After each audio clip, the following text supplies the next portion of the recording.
Hello friends, ए truly beautiful mind का अगला part लेकर के आपके बीच में आए हैं। देखिए, while Einstein was solving the most difficult problem in the physics, जब आइंस्टीन भौतिकी शास्त्र की कठिन समस्याओं को हल कर रहा था, his private life was revealing, उसका निजी जीवन बड़ा कठिन था। Albert had wanted to marry Mileva right after finishing his studies. Albert Einstein अपनी पढ़ाई के बाद मिल्वा से शादी करना चाहते थे, but his mother was against it, लेकिन उनकी माँ इसके विरुद्ध थी। सी थॉट मिल्वा, वह मिल्वा के बारे में सोचती थी, who was 3 years older than his her son, वह उनके पुत्र से 3 वर्ष बड़ी थी। Was too old for him, उसके लिए उम्र दराज थी। She was also bothered by Mileva intelligent, वह मिल्वा के बुद्धिमत्ता से भी चिंतित थी। She is a book like you, वह तुम्हारे लिए एक किताब जैसी है। हिज मदर सेड आइंस्टीन, उसकी माँ ने आइंस्टीन से यानी आइंस्टीन की माँ ने कहा, पुट द वेडिंग ऑफ, शादी को रोक दो। The pair finally married in 1903, अंत में इस जोड़े ने 1903 ईस्वी में शादी कर लिया। एंड हैड 2 sons, और उनके 2 लड़के हुए। But a few years later, कुछ वर्षों बाद, द मैरिज फॉल्टेड, शादी गड़बड़ाने लगी। Mileva meanwhile was losing her intellectual ambition, Mileva जो थी अपनी बौद्धिक क्षमताओं को धीरे धीरे खो रही थी। एंड बिकमिंग अनहैप्पी और हाउसवाइफ, और एक गृहिणी के रूप में वह बहुत दुखी रहती थी। After years of constant fighting, लगातार लड़ाई झगड़े के बाद, कपल फाइनली डिवोर्स्ड इन 1999, अंत में 1919 ईस्वी में आप तलाक ले लिए। Einstein married his cousin Elsa the same year, Einstein ने उसी वर्ष अपनी चचेरी बहन इल्सा से शादी कर लिया। Einstein new personal chapter coincident with his rise toward fame। Edison का जो न्यू पर्सनल चैप्टर, जो नया निजी अध्याय था, वह उसकी संसार की प्रसिद्धि with his rise to the world fame, और संसार में उसकी प्रसिद्धि साथ साथ हुए। फिर देख लीजिए, आइंस्टीन से new personal chapter coincident with his rise to world fame. Coincident माने होता है एक ही साथ पढ़ना या एक ही साथ रहना, तो वही कह रहा, आइंस्टीन का निजी अध्याय और उसकी संसार की उपलब्धि, new personal chapter and world fame. तो आइंस्टीन का निजी अध्याय, नया निजी अध्याय और उसकी संसार में उपलब्धि साथ साथ चले। इन 1915 ईस्वी में he had published a general theory of relativity. 1915 ईस्वी में उसने सापेक्षता का सामान्य सिद्धांत लेख प्रकाशित किया। पब्लिश माने होता है प्रकाशित करना, जनरल माने होता है सामान्य, थ्योरी माने सिद्धांत, ऑफ रिलेटिविटी माने होता है सापेक्षता का। तो 1915 ईस्वी में सापेक्षता का सामान्य सिद्धांत का लेख है उसका प्रकाशित हुआ, which provided a new interpretation of gravity. Interpretation माने होता है व्याख्या, इंटरप्रिटेशन माने व्याख्या, ग्रेविटी माने होता है सिद्धांत, ग्रेविटी माने होता है गुरुत्वाकर्षण। जिसने गुरुत्वाकर्षण की नई व्याख्या प्रस्तुत की। प्रोवाइडेड माने होता है उपलब्ध कराना, न्यू माने नई, इंटरप्रिटेशन माने होती व्याख्या, आप ग्रेविटी माने गुरुत्वाकर्षण की। जिसने गुरुत्वाकर्षण की नई व्याख्या प्रस्तुत किया। An eclipse of sun, eclipse माने होता है, इक्लिप्स ऑफ सन माने होता है सूर्य ग्रहण। ध्यान दीजिएगा, eclipse of sun, eclipse of sun माने होता है सूर्य ग्रहण। यहाँ तक देख लीजिएगा। इन 1919 ब्राट प्रूव दैट, 1919 के ईस्वी का जो सूर्य ग्रहण था उसने सिद्ध कर दिया दैट इट वाज एक्यूरेट, कि यह सही है। Einstein had correctly calculated in advance, Einstein ने इसे अग्रिम, एडवांस माने बहुत पहले ही कैलकुलेट कर लिया था, इसकी गणना कर लिया था। The extent to which the light from fixed star would be deflected through the sun's gravitational field. हमने पहले बताया कि जो है एडिसन ने इसको पहले ही सिद्ध कर लिया था। उसने कहा तारों से आने वाला प्रकाश सूर्य के गुरुत्वाकर्षण में कितना मुड़ेगा। तारों से आने वाला प्रकाश सूर्य के गुरुत्वाकर्षण के क्षेत्र में, ग्रेविएशन फील्ड है, सन्स ग्रेविएशनल फील्ड, ध्यान दीजिएगा, सन्स ग्रेविएशनल फील्ड, सूर्य के गुरुत्वाकर्षण क्षेत्र में डिफ्लेक्ट है। डिफ्लेक्ट माने होता है मुड़ना या आपस से हटना, डिफ्लेक्ट माने होता है मुड़ना। फिक्स तारों का जो इस अस्थाई तारे हैं उनका प्रकाश सूर्य के गुरुत्वाकर्षण के क्षेत्र में कितना मुड़ेगा। द न्यूज़पेपर प्रोक्लेमेड माने होता है घोषणा करना। His work as scientific revelation, समाचार पत्रों ने उनके इस कार्य को साइंटिफिक रिवलेशन, वैज्ञानिक क्रांति के रूप में घोषित किया। Einstein received the Nobel prize for physics in 1921, 1921 ईस्वी में आइंस्टीन ने नोबेल का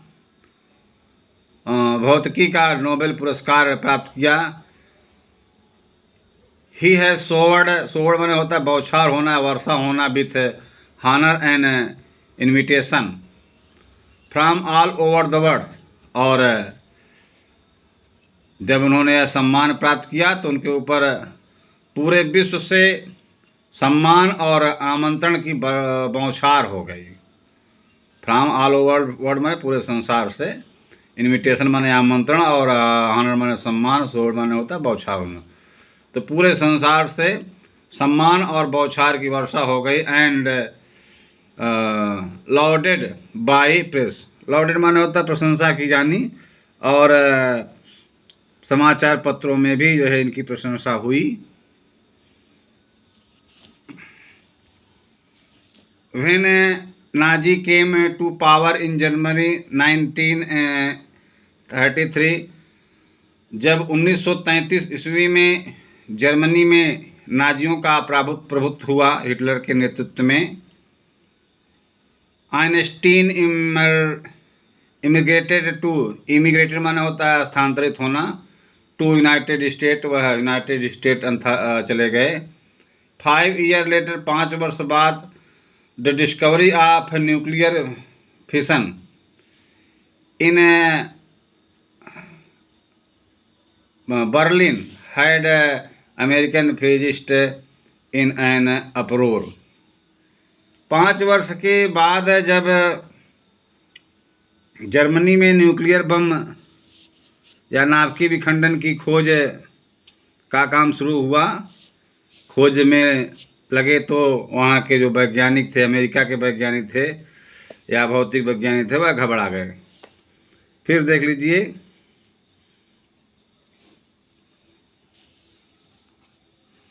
5 ईयर लेटर, 5 वर्ष बाद discovery of nuclear fission, nuclear यानी नाभिकीय विखंडन, फिशन माने होता है फिजन है, फिजन माने होता है विखंडन।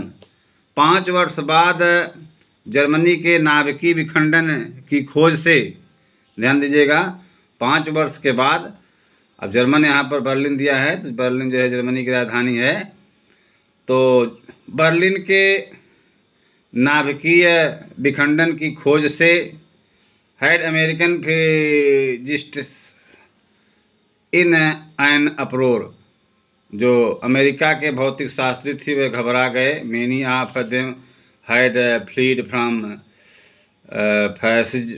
फैसिज में, और बहुत से लोग, इस फासिज माने होता है निरंकुश शासन, जैसा कि ये जर्मनी में है जथा हिटलर के समय में, बहुत से लोग इस फासिज में से अर्थात इस निरंकुश शासन से दूर भाग गए।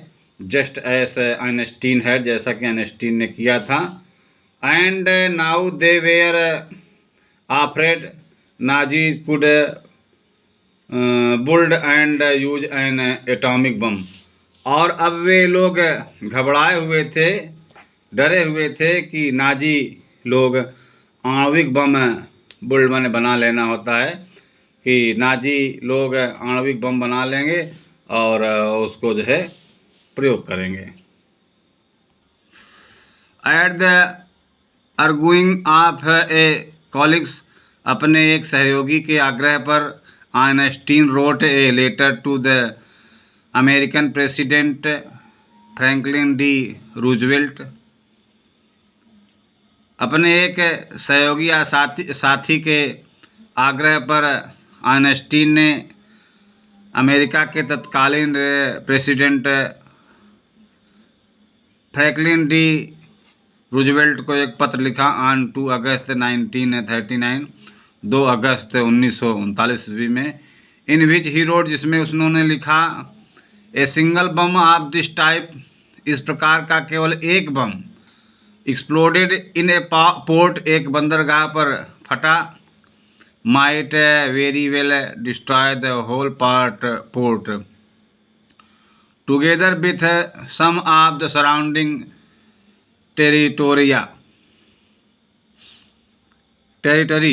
टेरिटरी क्षेत्र इसको बोलते हैं। उन्होंने लिखा कि अगर एक इस प्रकार का एक भी बम अगर फूटता है तो एक्सप्लोडेड इन ए पोर्ट, एक बंदरगाह पर, might very well destroy the whole port together, पूरे बंदरगाह को क्या कर देगा, नष्ट कर देगा, पूरे बंदरगाह को एक साथ नष्ट कर देगा, और इसके साथ ही साथ उसके अगल बगल के क्षेत्र को भी नष्ट कर देगा। His word did not fail to have an effect, उनके द्वारा आइंस्टीन के द्वारा कही गई बात गलत नहीं हुई और वह सिद्ध भी हो गई। American developed the atomic bomb, America in secret project of their own, अपने सीक्रेट गुप्त प्रोजेक्ट के तहत अमेरिका के लोग या अमेरिकी ने भौतिक शास्त्रियों ने एटम बम को बना लिया, विकसित कर लिया। And dropped it on the Japan cities of Hiroshima and Nagasaki in August 1945, और इसे जापान के हिरोशिमा और नागासाकी पर 1945 ईस्वी पर फोड़ भी दिया, जिसमें बहुत सारे जो है लोग मारे गए थे, और आज भी इसका दुष्प्रभाव वहाँ पर है। Einstein was deeply shaken by extent of destruction, extent माने होता है परिणाम, जो शेकन माने गहरा दुख होता है। आइंस्टीन इस विनाश से बहुत दुखी था। This time he wrote a public massive माने होता है लेटर, मतलब बड़ा पत्र जिसको बोलते हैं, लेटर माने पत्र होता है, लेकिन मैसिव माने होता है बड़ा पत्र। इस टू द यूनाइटेड नेशन, इस बार उसने यूनाइटेड नेशन को एक बड़ा पत्र लिखा। इन इट यानी सार्वजनिक पत्र लिखा। In it he proposed, in it he propose, उन्होंने प्रस्ताव रखा the formation of a world government. Formation माने होता है निर्माण होना। इसमें उन्होंने एक विश्व सरकार बनाने का सुझाव दिया। He proposed the formation of a world government, उन्होंने विश्व सरकार बनाने का प्रपोज किया, प्रस्ताव दिया। Unlike the letter to the Roosevelt, जैसा रूजवेल्ट को लिखा गया लेटर निष्प्रभावी था, this one made no impact, इस लेटर का भी कोई परिणाम नहीं निकला, अर्थात यह भी प्रभावहीन सिद्ध हुआ।